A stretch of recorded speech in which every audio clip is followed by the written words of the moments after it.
बसून बघा, याला काय पैसा तर लागत नाही ना. 5 मिनिट 10 मिनिट तुम्ही थोडा वेळ काढा, हेच बाबाजीने सांगितलं. आणि आज बरेच लोक ध्यानात बसतात आणि त्याचे अनुभव त्याला माहित आहे, आपल्याला ते काही माहित नाही. पण असे लाखो लोक आज माळकरी झाले, चांगल्या पद्धतीने लागले, चांगले जीवन जगायले, त्यांचे मुलं चांगल्या मार्गाला लागले आणि ते आज चांगलं जीवन जगायला. आपण फिरायचो कशाला दादा? आम्हाला शांती भेटावं म्हणूनच ना, आम्हाला सुख भेटावं म्हणूनच फिरायले ना. सर्व कशासाठी फिरायले?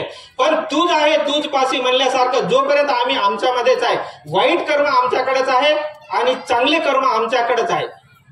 जसं काम क्रोध मद मच्छर गर्व अभिमान हे आमच्याकडेच आहे आणि दया क्षमा शांती ते बी आमच्याकडे. ते बाहेर आहेत का? ते बाहेरून विकत घ्यायचे आहेत का? नाही. आम्हाला त्या मार्गावर चालावं लागतंय, आम्हीच बसावं लागते. मी कालपासून याद केले की मला लोखंडवाडीला जायचं आहे, मला लोखंडवाडीला जायचं आहे, म्हणून मी तिथं काल याद केलं तर आज इथं आलो. मग प्रयत्न अंतिम परमेश्वर आहे ना. आम्ही त्या मार्गाला चालणारच नाही. बरेच लोक म्हणते बाबाजीला म्हणत होते, आता मदतच सोडून द्या. बाबाजीला म्हणत होते बाबा आम्ही ध्यानाला बसतो पण आम्हाला ध्यानच लागत नाही, ध्यानच लागत नाही. ध्यान लागत नाही म्हणून तर बसायचं आहे ना, बसतच लागतेच कुठल्या. अशी आमची कथा आहे ना.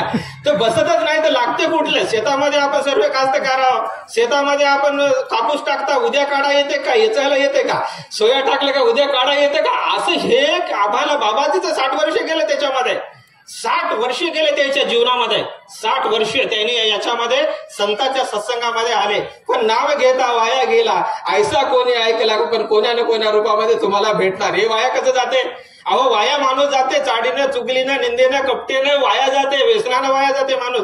चांगल्या विचारानं जर माणूस चालत असेल तर ते वाया जाणार आहे का? खरंच जाणार नाही. आणि ह्या सत्संगामधून खरंच आम्हाला काही ना काही मिळणार आहे, पण काही ना काही आम्ही या सत्संगामधून खरंच की काही ना काही आम्हाला मिळते. आणि मला एक डॉक्टर साहेब आताच आले होते, वाकुडे डॉक्टर साहेब, यांनी आमच्या इकडे आले आणि बरीच सेवा केली त्यानं. त्याला मी धन्यवाद देतो. खरंच की बाबाजी म्हणत होते आत्म्याच्या पलीकडे देव नाही, श्वासोश्वासाच्या पलीकडे मंत्र नाही. खरंच माणसाच्या आत्म्याला ओळखणं हे सर्वात मोठी गोष्ट आहे. पोती पडे पडे पंडित भयानक होय, 10 अक्षर पडे सो पंडित होय म्हणला.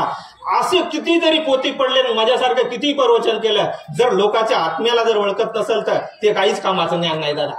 दुसऱ्याच्या आत्म्याची जर कदर करत नसते, पोती वाचवता येते, प्रवचन करता येते, भजन करता येते, पण आगलेवाल्याचा अगर दुःखाचा विचार ज्या माणसाला करता येत नसेल ना, ते माणूस काही कामाचा वाटत नाही. मला ते काही कामाचा वाटत नाही. खरंच की यातल्या महाराष्ट्राच्या डॉक्टरनं येऊन तिथं एक 20 डॉक्टर आमच्या तेलंगणामध्ये येऊन आमच्या तिथल्या जे आमचे गरीब लोक होते, जे आदिवासी एरिया आहे आमचा आदिवासी, अशा भागामध्ये येऊन त्याने 1000 पेशंटला तर चांगलं बनवलं. 1000 पेशंटला त्यांनी 1000 पेशंटचा त्याने इलाज केला असेल तर त्यांनी त्याची जर कमाई पाहिली या डॉक्टर लोकांची रोजची 1-1 लाख रुपये असे कमावणारे त्यांनी बाबाजीच्या जन्मदिवसाच्या निमित्तानं बाबाजीला त्याने असे तिथल्या 1000 पेशंटला त्यांनी सेवा केली. आणि मी त्या महाराष्ट्राच्या सर्व टीमला मी धन्यवाद देतो.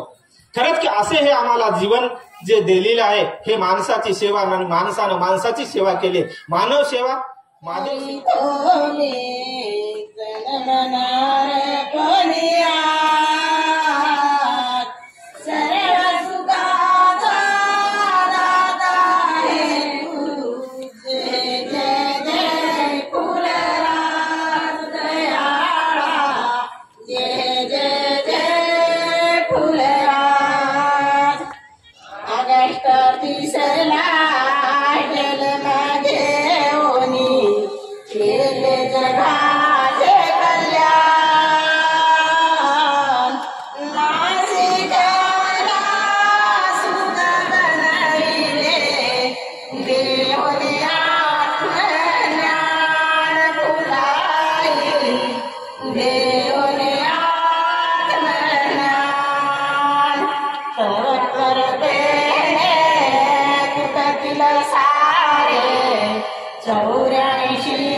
जीवा शिवाचे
मोहिताचे हो